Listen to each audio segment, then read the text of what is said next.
What I've learned since owning this truck, but specifically for this vehicle, what I've learned about people. And I've learned a lot of stuff about people, and people have shown their true colors, good and bad, and just interesting things through ownership of this truck. And I know you guys, like, some of you are probably like, Nick, what are you talking about? This is a truck. What are you talking about? What you've learned about people? And I'll get into that right here.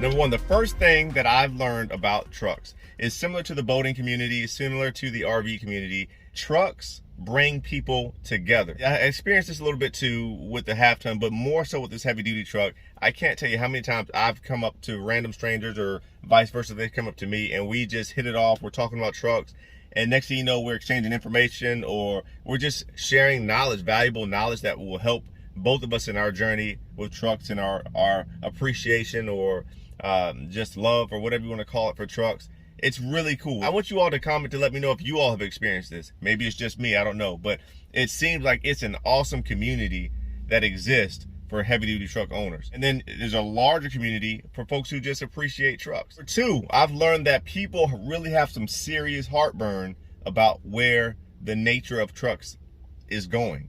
Whether we like it or not, trucks are going to be electric vehicles in the future. I would say in the near future. Within 10 years, I believe that trucks are going to be fully converted to electric vehicles. They already have vehicles that are heavy duty trucks that they're testing in that system right now. And this is why I say this. I've ordered an electric vehicle. The numbers on this vehicle, and this is a sedan, right? It's an electric vehicle sedan. It has over 500 horsepower and over 500 pound-feet of torque. This is on a sedan. Imagine what you can do, what trucks are going to have in place that is going to completely change the capability of this truck. Yes, they're going to have to do something with the frames and making sure the payload, and electric vehicles are significantly heavier than combustible engines. But, you know, it's coming, right? Whether we like it or not, it's coming. Now, yes, I know a few are probably going to jump on and say, well, they got to fix the range. Yes, they do. Range is an issue, which is why you don't see a lot of trucks with that. Because once you start hooking things up to the back of that truck, you're lucky if you get 100 miles, and it's probably going to be lower than that depending on what you're doing. Me personally, it is what it is. You know, I don't argue over the silly stuff that I can't control. But I do use what I know, the information that's coming down the pike. I use that to make educated decisions that's going to put me in a better position whenever what's coming down comes down. I've noticed a lot of people are like, no, we're never doing EV trucks. Guys, pretty soon you're not going to have a choice. The system can make it in a way that it makes it highly advantageous to get an electric vehicle, and it can make it extremely difficult to have a gas or a combustible engine truck. So if that's what they want to do, that's what they will do. You just have to understand it. So how do you hedge against that? Do your research, make plans, accept that there's some things you just can't control, accept there's some things that you can push back on, and then weigh out to see which one is actually worth it. Number three, a lot of people, this blows my mind, a lot of people really get their self-confidence, self-worth, and their ego from their truck. And I don't get it. You know, hey, maybe there's some underlying issues there, you know, that people haven't dealt with from childhood, or whatever the case may be. I mean, I don't say that jokingly. I'm in the profession where I deal with that stuff all the time, so I'm not joking when I say that. It seriously is an issue on how much people put stock in themselves on their truck. You know, I've had people like, oh yeah, they see my truck, oh man, I love that Hemi, man. That's the best engine out there. I don't know what these diesel pushers are doing. I guess they have bigger, you know, ego issues. And then you have some diesel guys that are like, oh man, you know, I got this diesel, man. I can do anything I want with this, man. You Hemi guys, I mean, I don't know, man, why you're not doing that. You should just pay the extra $10,000 for diesel. And I'm sitting here looking at both sides. And I'm like, guys, what do they need the truck for?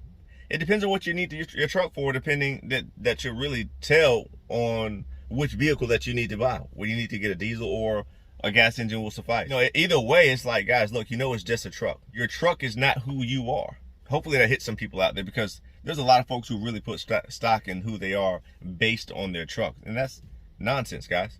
Number 4, it's interesting to me how much people are willing, and they see it as a badge of honor, to push their trucks to its limits. In my mind, I'm like, okay, look, you want to have a capable truck. That's a valuable thing. That's why you buy a truck. But at the same time, you want that truck to last. And I don't care what type of truck, if it's heavy duty, half ton, a medium sized truck, I don't care what type of truck it is. If you're constantly pushing it to its limits, your truck is not going to last as long. If you push anything to its limits consistently, long term, over and over and over, day in and day out, that lifespan is going to decrease. Period. Let's take trucks out of it. If you push your body to the limit every single day and are constantly straining, your body's going to wear down much faster than someone who paces themselves and works within the limits of what they can do. It's the same thing with trucks, but for some reason people are, yeah, man, I worked this truck yesterday. And I'm like, cool, it was good to work it. That's why you buy a truck, to work it, but you don't want to kill it. So my philosophy, what I've learned since owning this truck is, look, know what your limits are. Get up to about the 75% mark of what you can do. Leave yourself some cushion. Those outlying occasions when you need to push it to the limits, do it, but then go back to that philosophy of try to stay within 0 to 75% capacity of what your truck can do. Not because you can't do it. These trucks are made to do heavy work and do things, right? They're made for it. But prolong the life of your truck. You don't want to go 100%. Now, especially if you have a truck like this, where for me, comfort inside and the features and everything for my family were a bigger priority than a couple hundred more pounds of payload. Obviously I don't want to go and just work this truck to the ground. I'm going to use this truck like a truck, which I do, but you're not going to see me towing 14,000 pounds day in and day out. That would just be silly, because the cost of the truck with all the additional features would depreciate faster than the work I can get out of it. Then at resale value time, I'm going to take even a bigger hit, because it's probably going to be in harder shape. So learn how to have the balance. I don't see where it's a badge of honor to push your truck to the brink of disaster or to its limits day in, day out. Especially if you have one where you're having multiple uses for it, when you're going to be hauling your family around and doing some things that you want to be able to do for a long period of time with that truck. Number 5, a big one to me, it's been kind of funny. All those people who have trucks who are like, oh man, we're not worried about fuel. You want to buy a vehicle for fuel economy, get a Prius, don't get a truck. Funny how that tune has really changed with gas prices and diesel prices being as high as they are now. Now it's funny, those same people, I'm looking, I'm like, oh, what happened to that? And they're like, man, we can't really roll like we want to. In the hotshot community, man, I've got to shut this thing down, because the numbers are the numbers. But it's just interesting to see how the psychology of truck drivers, or people who own trucks, have changed to being fuel conscious, to where before they're like, oh, I just fill it up and keep going. How did that work out for you? So look, guys, I mean, let's be serious though. Gas is a real thing. Diesel cost is a real thing. It's okay to say, guys, I want to get something that is going to provide the best fuel efficiency, whether it's diesel or gas, as possible. Anybody who tells you they don't really care about it, I understand the concept of what they're saying. They're trying to admit and acknowledge that trucks are going to use more fuel. Got it.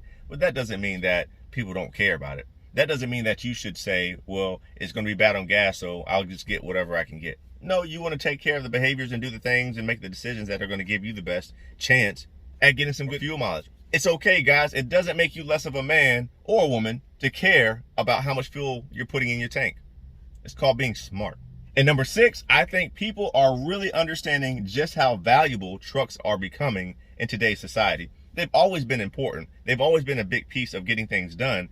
But now that we're seeing, you know what, the balance of power in the world is shifting. The ability to do certain things for yourself versus relying on our system is shifting. Some people have been looking at this for years, so this isn't new to a lot of folks. But a lot of folks are waking up to what they're seeing happening around them. This truck is very valuable to me. I can make money off of this truck, but I can also survive with this truck. And I think many of you all will feel me on that. Many of you all will understand what I'm saying when I say that. It's not just about pulling this travel trailer here, although it helps. There's other things. If there was one vehicle out of all the vehicles that I have, which one is most important?